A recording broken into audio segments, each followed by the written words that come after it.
Jeudi 29 janvier 2026, bienvenue Flash Info. Des échanges de tirs ont été signalés tôt ce jeudi 29 janvier 2026 à l'ouest de Biboko-Boko, dans le territoire de Fizi au sud Kivu, dans la plaine de la Ruzizi. Par ailleurs, les affrontements qui ont paralysé les activités locales à Kigoma ont fait au moins 3 morts parmi les civils, selon des sources sécuritaires. Vanessa Abanza pour les détails. Des détonations d'armes lourdes et légères ont été enregistrées depuis tôt le matin de ce jeudi 29 janvier 2026 dans le territoire de Fizi, en province du Sud Kivu. Selon des sources de la société civile locale, deux coups de feu sont entendus depuis 4 heures du matin à l'ouest de Biboko-Boko. À l'heure matinale de ce jeudi 29 janvier 2026, à Mukera, dans le groupement de Basimukama Sud, secteur de Mutambala, plusieurs jeunes ont été arrêtés par le FARDC en train de transporter des munitions de guerre vers le haut plateau de Rugezi, a déclaré un membre de la société civile de la région. Cette situation a paralysé les activités de créateurs, artisanaux et des commerçants. Sur l'axe de la plaine de la Ruzizi, des échanges de tirs entre les combattants de la SM-23 et l'armée congolaise appuyée par le Wazalendo ont été signalés à Kanga, Rugege et Itisha dans les groupements de Kigoma. Au moins 3 civils ont été tués dans ces échanges de tirs selon des sources sécuritaires. Pour l'heure, la situation est redevenue calme.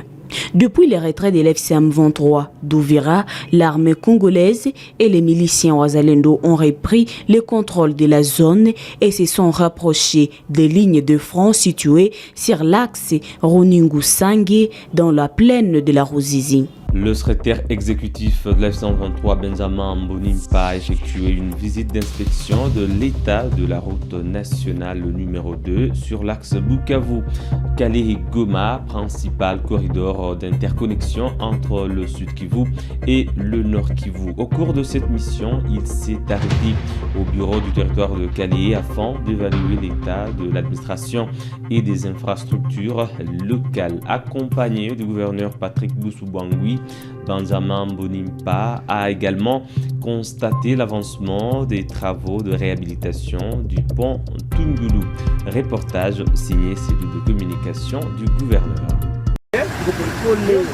Mettant à profit son séjour en province du Sud Kivu, le secrétaire permanent chef de l'exécutif du mouvement révolutionnaire AF-123, Benjamin Mbonimpa, a effectué aux côtés du gouverneur du Sud Kivu, Patrick Boussou-Bangui, l'inspecteur général de la gouvernance Rigobert Amani Kabacha, du chef de département de la mobilisation et encadrement des cadres Désiré Roukomera, ainsi que d'autres hauts responsables civils et militaires, une mission d'itinérance en territoire de Calais à partir de ce mardi 27 janvier 2026.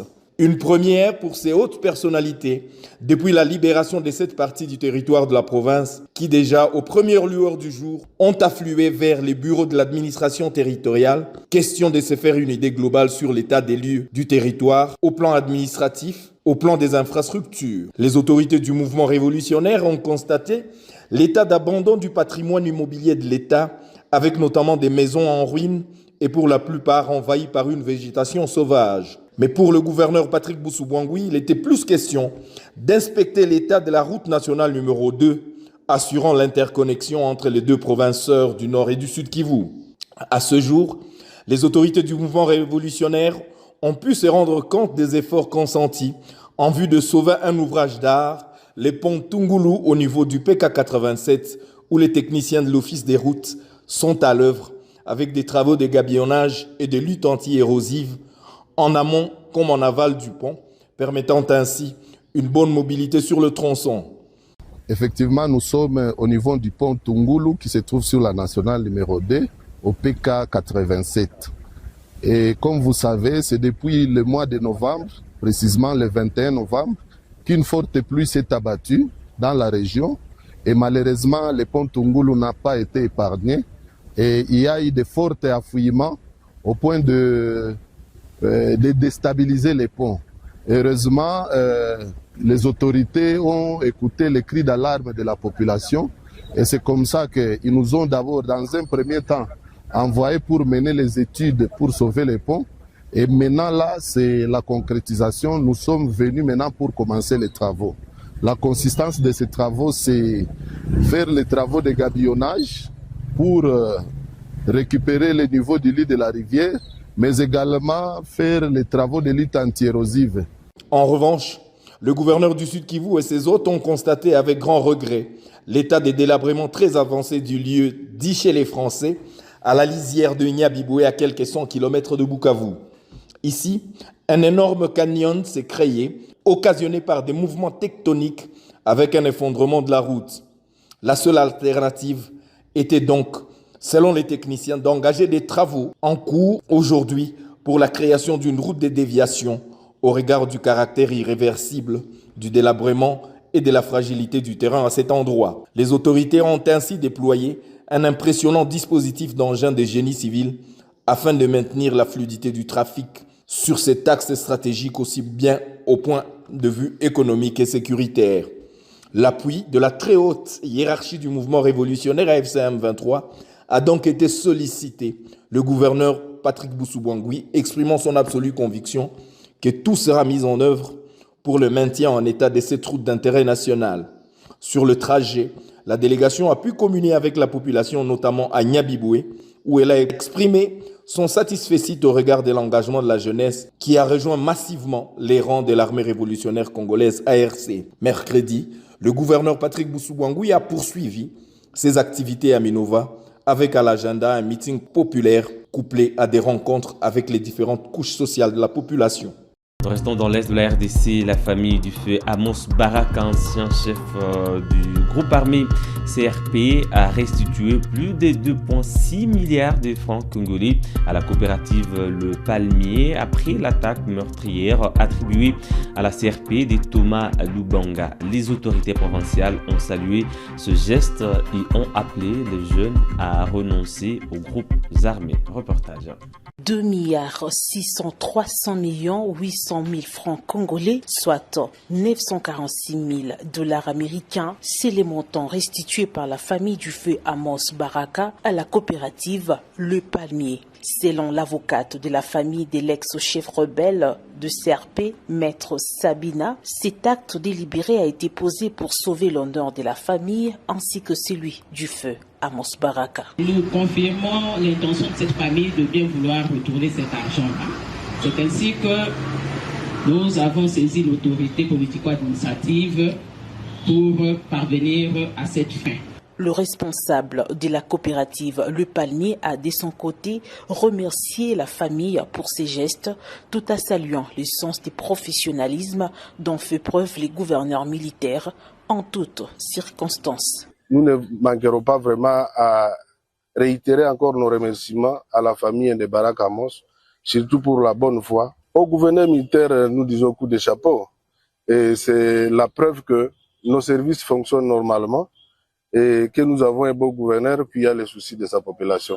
À son tour, les gouverneurs militaires a salué les gestes responsables et patriotiques posés par la famille du feu Baraka. À cette occasion, il a une fois de plus appelé les jeunes à se désolidariser des groupes armés. Et je demande à tous nos jeunes, regardez la famille de Baraka. Ils ne veulent pas du péché. Vous aussi les jeunes qui êtes là en train de souffrir pour rien, ça fait 2 mois que vous n'allez pas à l'école. Thomas veut arrêter votre avenir. Faites comme cette famille. Et je répète le message, je vais te faire arrêter. Thomas, je vais te faire arrêter. Où que tu sois. J'ai tout organisé.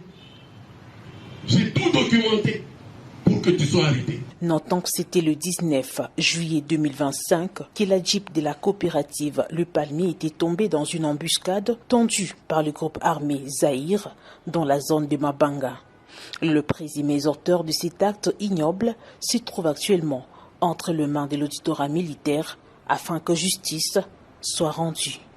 Et dans le Haut-Katanga, pour terminer, plusieurs quartiers de Lubumbashi, de la commune d'Annexe et de la ville de Kasumbalesa sont privés d'électricité depuis samedi dernier à la suite d'une panne sur 2 transformateurs de la SNEL. Les habitants appellent le gouvernement provincial à soutenir la SNEL afin de rétablir rapidement le courant. Les détails sont à suivre dans ce reportage. Sur l'implication du gouverneur intérimaire du Haut-Katanga, Martin Kazembe Choula, le directeur régional sud de la Société nationale d'électricité SNEL, Umbambayo Ralph, a dépêché à Kasumbalesa ce mardi 27 janvier 2026 une équipe de la Société nationale d'électricité SNEL pour d'abord acheminer le matériel en vue du rétablissement du courant électrique dans une ville replongée dans les noirs depuis le samedi 24 janvier 2026 vers 23h. Et c'est suite à une panne majeure d'un transformateur de la sous-station qui alimente la ville et ses environs. Ensuite donné le go des travaux tant attendus par plus d'une personne dans la ville. L'adjointe au maire, Fifi Mouitabakabobo, félicite l'implication tout azimut du gouverneur intérimaire Martin Kazembe Choula pour stimuler le démarrage urgent des travaux. Pour sa part, le chef d'unité d'exploitation de la Société nationale d'électricité SNEL, Théo Kabango, demande à la population de Kasumbalesa, dont l'intransigeance n'est ignorée des personnes, d'user de patience. Comme vous le constatez, les travaux sont en train d'être faits. Il y a une équipe qui est venue de Lubumbashi que nous appuyons avec toute l'équipe qui est là. Je pense qu'on travaille encore. On ne saura pas vous donner un délai précis pour l'exécution des travaux. Vu qu'il y a aussi des périodes, nous sommes pendant la période des pluies, peut-être ça peut aussi perturber le programme qui a été prévu pour mettre fin aux travaux que nous sommes en train de faire. À noter qu'en ce mardi, les travaux ont commencé par la plantation de nouveaux poteaux à partir de la nouvelle sous-station qui transporteront l'électricité de la nouvelle sous-station pour alimenter le réseau en courant de bonne qualité. Madame, Messieurs, c'est tout pour le Flash Info de ce jeudi 29 janvier 2026 sur Kivu Morning Post. Merci à vous de l'avoir suivi de bien à la fin. On se fixe un nouveau rendez-vous d'actualité. À très bientôt.